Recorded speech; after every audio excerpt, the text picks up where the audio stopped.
Kia ora, como está? Hey, so we're here in Stewarts, Gully, Christchurch, which is right next to the Waimakariri River. The Waimakariri River is like the biggest river in the Christchurch district, and we're probably about 1 kilometre, one and a half kilometres from here to the sea, the Pacific Ocean on the east coast of New Zealand. So what we've got here, nothing too fancy but very practical and a lot of fun. Over here is the Avon Rowing Club, and quite often the rowers will be out during summer on the river. And as you can see, the river, even tonight it's quite nice, but some days it's just like glass, and it's a really lake-like condition, great for rowers. And over here by the Avon Rowing Club is the Stewarts Gully Sailing Club, and that's I don't know what class of boat they are. The little yachts that everyone learns to sail in, and they have them stored around here, and they have so many days a month in the summer. You'll see them out sailing, and they have a great old day out here. Also activities on the Waimak, particularly in the summer. There is fishermen all down the river, and you can catch different types of trout, mainly the brown trout, and also between certain months you'll catch fresh New Zealand salmon. They're quite elusive. I've been down here quite often, and I haven't caught any. Hey, so let's walk down the track. There's also people who cycle down the track, and there's people who will just go for a walk like we often do. The river, you know, people do lose their lives in the river, but it's a reasonably safe river as long as you take precautions. You've got someone watching you and you have a flotation device nearby, or wear it. But generally it's a good safe area around here. You'll see a lot of seabirds and ducks in all sorts of places, and all different types of smaller birds in the trees. At the moment they're strengthening the riverbank, so there's been a lot of industrial vehicles go through here, but usually it's just pretty untouched, and it's got a real just natural feel about it. So there's just miles of tracks. So we're close to the river, but just up here, 50 metres up that way up the track, is the riverbank, and from there you can go to Brooklands, which is a lagoon before the Pacific Ocean. Basically you can ride all the way from here to Brooklands, to Spencerville, through Bottle Lake Forest, to Burwood, and wherever you like from there. There's also tracks.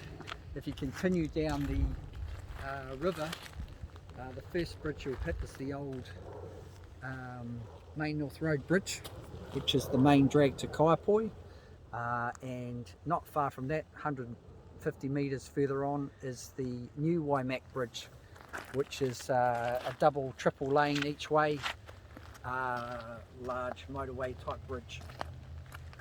Go under both those bridges, there's tracks, walking tracks and biking tracks. You can go all the way to McLean's Island, which is a recreational area, and you can also go to the Groins, which is another recreational area.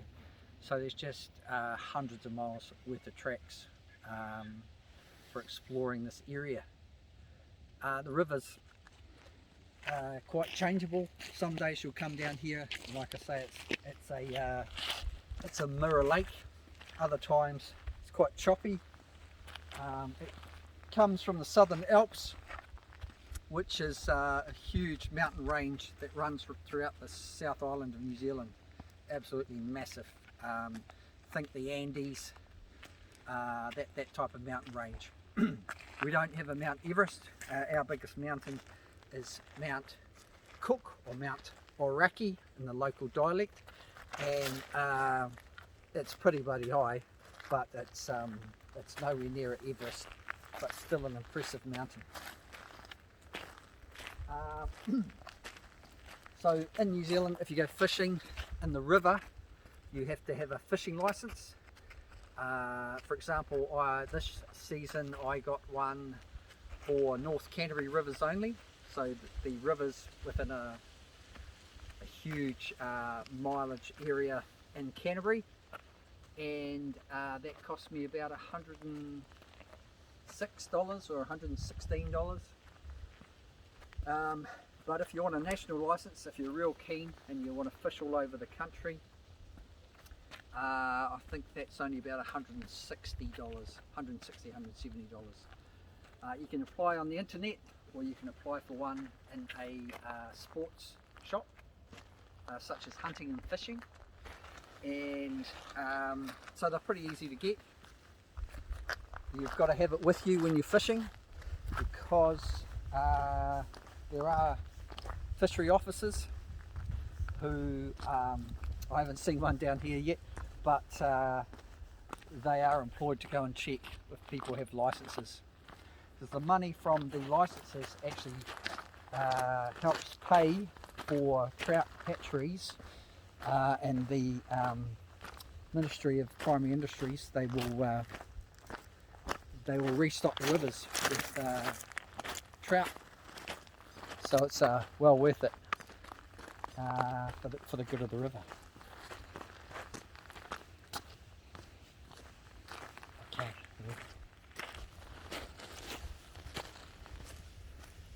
Kia ora. You follow me? Yeah, we've just moved on a little bit, but here's a good example of, there's just great spots all up the river. This is a spot that's often got fishermen in it.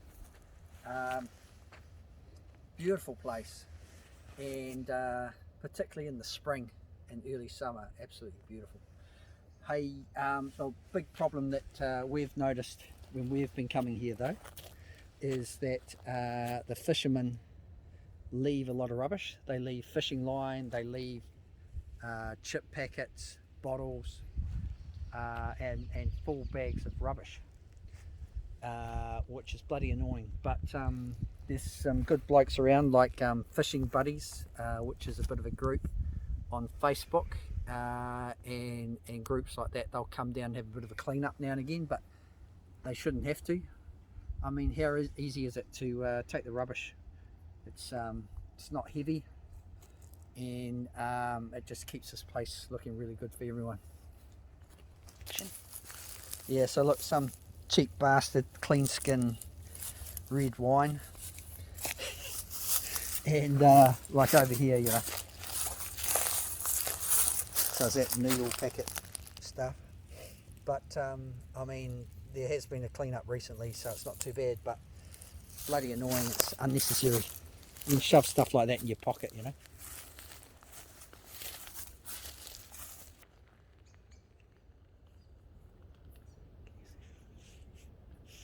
Oh, he's dropped down.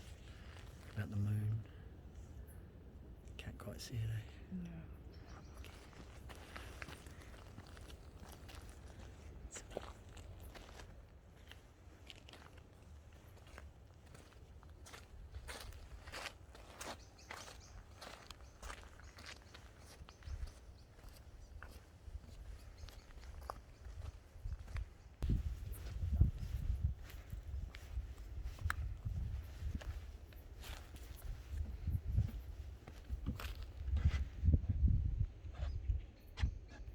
Another great spot, and just completely silent except for the bird noise.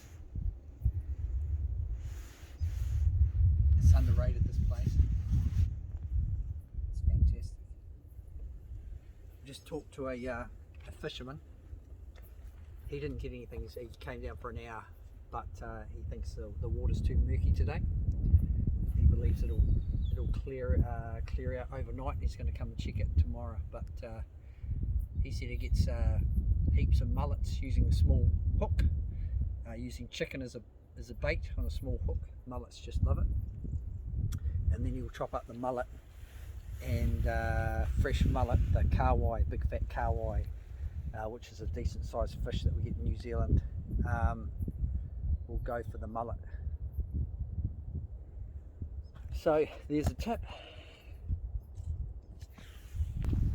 So we're just further up from Stewarts Gully Yacht Club, Sailing Club, and so the track changes. It's just a walking track from here, and me and Angelita Guerrero Fernandez, we walked all the way up as far as we could one day, and there's it gets swampy the further you go up this track.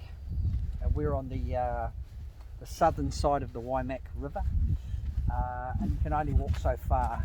We came across swampy creeks, and we were able to get across a few, but eventually we were stopped by one that was pretty impassable unless you wanted to get muddy and wet. So you can sort of bush bash a long way down, but eventually you'll come to a stop.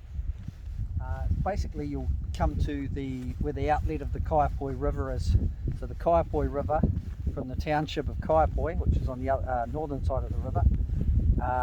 Hey look, the seabird, he's got a sore leg.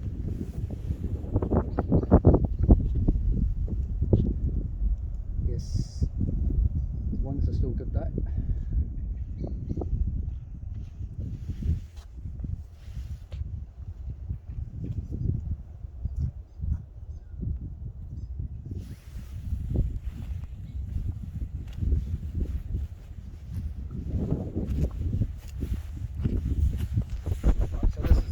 Favourite spot for the fishermen.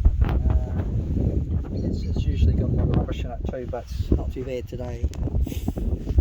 You know they've had a good day because they'll scale their fish here, and usually there's full of scales around here.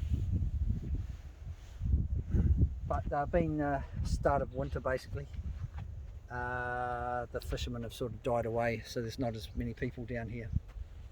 Get a close up on this lovely, you can see all the scales, and over here there's a million over here.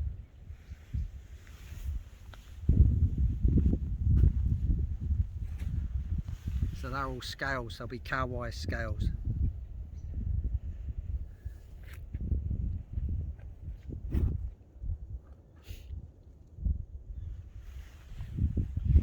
So your backdrop on this side is pine plantation with blackberries and a few other trees in between, but so you've got lovely quiet forest background, and then you've got this great big beautiful lake. This is actually a river. She was flying quite fast earlier in the week because there was a lot of rain in the mountains up in the Southern Alps, so she was flying brown and fast. It's still settling down. Anyway, that's the Waimak River from the Stewarts Gully Sailing Club. So come and check it out. Okay, and of course there's someone special that we have to shout out today, and that is Kokong, who lives in Rotorua with his mum Jeanette, and his real name is Larry Jr. So happy 21st, Kokong, and I hope you have a good night and a good party, and don't forget the 21st is not actually about you, it's about the whānau, the familia. So have a good time. Give mum a big cuddle, because the reason that you've made it fit and healthy to 21 is because of your mum. So enjoy your day, enjoy your birthday. Happy birthday. Okay, so as you can see behind me, the river's still in the light, but if you do a circuit from the sailing club, you go back to the riverbank, and you can walk down the riverbank to get back to wherever you park your car. But first, if you go this way, you have to go through the dark forest. It's a dark, spooky forest. Come and have a look. This place is full of fantails, but you don't see them in the dark forest. It's too scary. Come on. I've walked through here with Angelita and with my little girl Bailey when it's a dark night, and that's when the possums are out scratching in the trees, and it is pretty scary.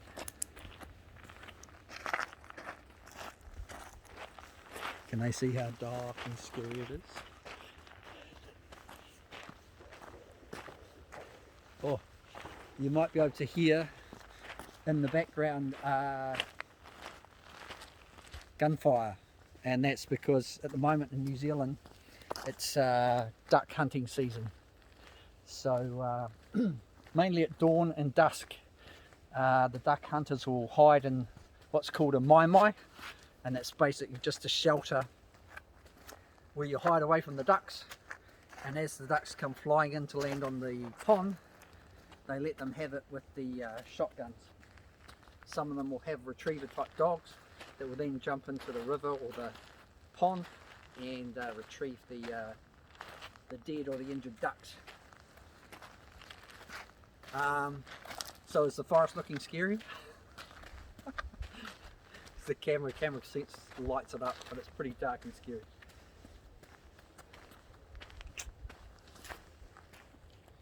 No. Okay, so it looks like we're successfully going to make it out of the dark forest in one piece, but we'll just show you up on the riverbank anyway.